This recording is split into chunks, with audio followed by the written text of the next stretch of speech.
भजन 34। सत्कर्मीको संरक्षक परमेश्वरको प्रशंसा र भय।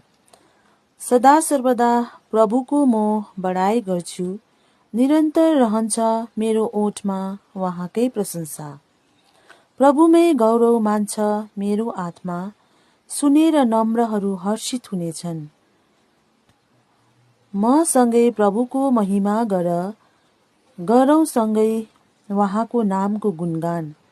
मैले गोहारे प्रभुलाई, उहाँले प्रत्युत्तर दिनुभयो। मेरा जम्मै भयदेखि उहाँले नै मुक्त गर्नुभयो। उहाँतर्फ नजर फिराऊ र उज्जवल हौ, तिम्रो अनुहार लज्जित हुनु नपरोस्। यस दिनदेखि पुकार्यौं, प्रभुले सुन्नुभयो। सारा संकटबाट उहाँले मुक्त गरिदिनुभयो।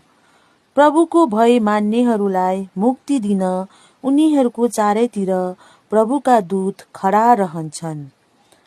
चाख, तन पियो, प्रभु कति मधुमय हुनुहुन्छ।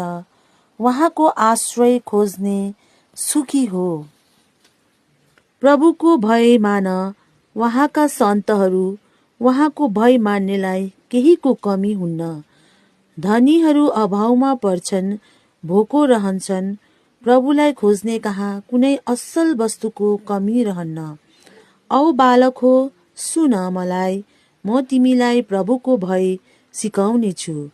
जीवनको तृष्णा गर्ने को हो, आनन्दमय दिन चाहने हो। तब कुवचनदेखि आफ्नो जिब्रो सम्हाल, धूर्त बोलीदेखि आफ्नो ओठ, कुकर्मदेखि मुख मोडेर असल कार्य गर। खोज, पछ्याऊ शान्तिलाई। दुष्टदेखि प्रभु मुख फर्काउनुहुन्छ, संसारदेखि तिनीहरूको सम्झना मेटाउन।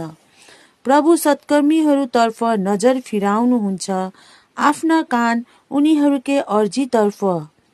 उनीहरूले बोलाउँदा प्रभु सुन्नुहुन्छ, जम्मै सङ्कटबाट मुक्त गराउनुहुन्छ।